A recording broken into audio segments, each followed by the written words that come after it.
Hello and welcome back to my YouTube channel, and today I want to talk about South Africa and 10 reasons why I think you should absolutely avoid this market, both in terms of real estate investment and share investment.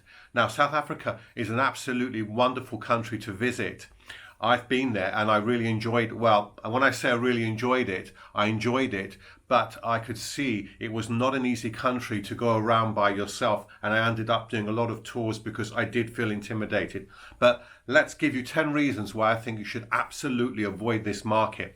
Number one, of course, crime. Crime in South Africa is absolutely rampant. It comes regularly in the top 10 countries in the world for murder rates. And indeed, I myself almost was mugged when I was in South Africa. I absolutely had to leg it back to my hotel and ended up doing tours. Now, when I visit countries in the world, I hate doing tours. I love traveling independently, but I absolutely felt that in South Africa, I couldn't do so because of safety reasons. Number two is high unemployment. The unemployment rate in South Africa is 30%, and with COVID-19 it's actually expected to hit 35%, and amongst the youth it's more than 55%. Now, those are terrible statistics. They are not bad statistics. They are absolutely terrible and show the country has no future whatsoever. Number three, I want to go to the growth rate. Now, since 2014, the growth rate in South Africa has been really minuscule, and it's not grown by more than 2% in any of the years between 2014 and 2020. And of course, with COVID-19, it's likely to retract by over 5 to 6%. Number four, the South African rand has become a bit of a basket case of a currency. So if you compare it to the US dollar, in 2010, you could roughly get about 6-7 rand to the US dollar, but that has gone down to around 16-17 US dollar to the rand, and I expect the rand to fall even further. Number five is the increasing total debt to GDP. Now, as it stood in 2019, we were looking at around 60 to 62%. You may think that's not high, and it isn't particularly high, but if you look at it back in 2010, it was only 34%, so it's nearly doubled in 10 years. And if you look at it year on year, it's been increasing. It's not as if you've had fluctuations. It's growing steadily year on year, and I expect this to continue over the next few years. Now, that can only mean further bad news for South Africa. Number six, South Africa is so corrupt. Its politicians are corrupt. They're incompetent, continuously fighting, and they've got no desire for change. And this doesn't look as though it's going to get better anytime soon. And if you look at Cape Town, in 2018, Cape Town became the first major city in the world to actually run out of water. That's how incompetent politicians are in South Africa. Absolutely terrible. And in recent times, you've had the bailout of South African Airways, which is state-owned. You've had the bailout of another state-owned company called Exxon, which is the state-owned electricity company. Now, that doesn't augur well for the future, does it? State-owned companies are very badly run in South Africa. Number seven, now South Africa on rankings when it comes to education and business are quite low. Listen to this. The OECD ranked South Africa 75 out of 76 in education attainment. And when it comes to doing ease of business, South Africa is 84th in the world. Back in 2010, it was actually number 36. So it's continuously dropping. This really points to a terrible future for South Africa. Number eight is the very poor labour market. Despite very high unemployment, employers in South Africa are continuously saying that they find difficulty in hiring good professionals.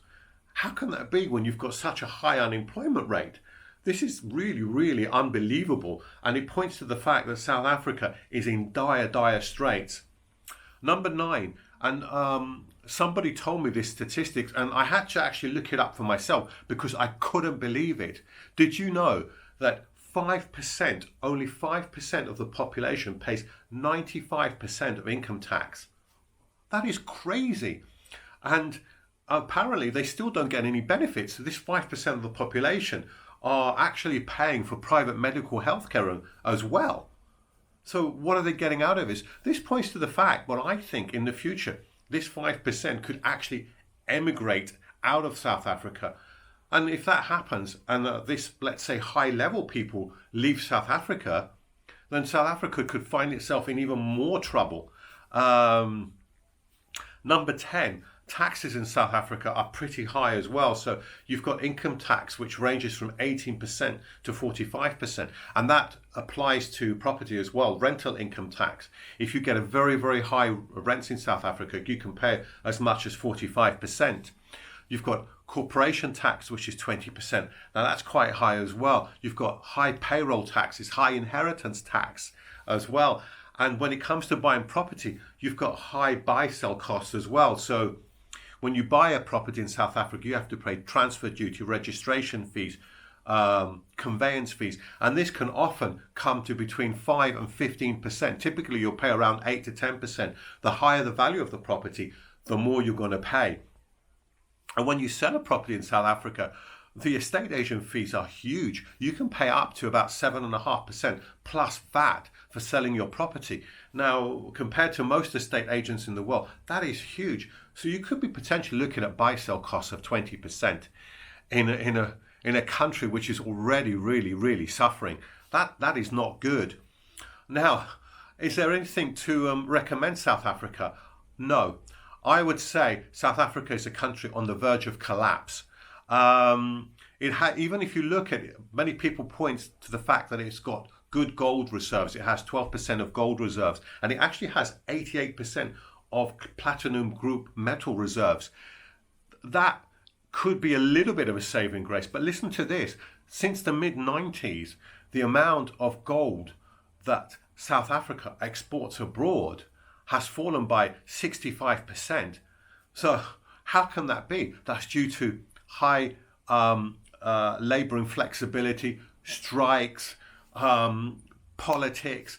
There is nothing absolutely to recommend South Africa. So if you're thinking of investing in property or anything else, please absolutely stay away from this market. In particular, I would say property-wise, Cape Town.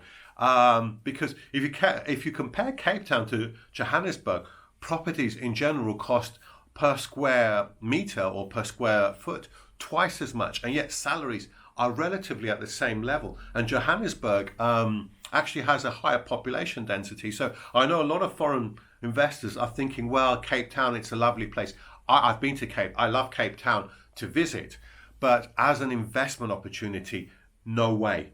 So I would rank South Africa in possibly the bottom. When I will eventually cover all the videos of different countries, I would put this in the bottom 5, definitely. So I know hopefully I will not upset too many people out there, but please avoid South Africa at all costs. I reckon it's a country on the verge of collapse. I reckon there's going to be more emigration abroad from those few that do contribute to the economy as well. They'll get fed up, they'll go abroad, and you're going to be left with corrupt politicians and a population which is not highly skilled. I'll go back to youth unemployment. When that's over 55%, a country has no future. Anyway, thank you for watching. I know this has been a bit of a negative video, but I have to tell the truth. I have to tell things the way it is. And that's it for today. Have a great day, and I'll see you on the next video. Bye for now.